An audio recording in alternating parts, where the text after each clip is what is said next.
বলুন তো দেখি।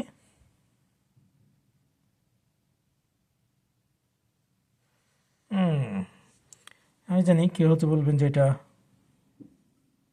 গোলাপ জামুন, ওরফে গোলাপ জাম। কেউ হয়তো বলতে পারেন মেবি চমচম।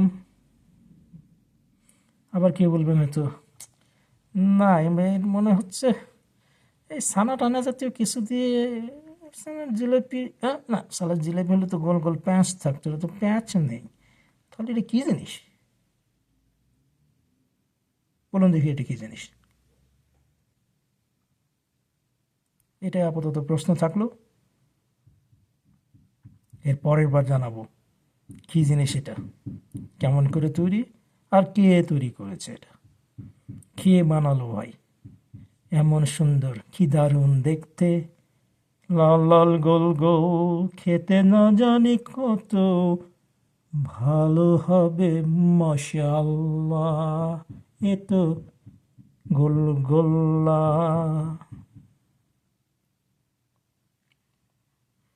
এইটুকু থাকলো, আপনারা জানান কি জিনিস এটা, কে, কথা হবে।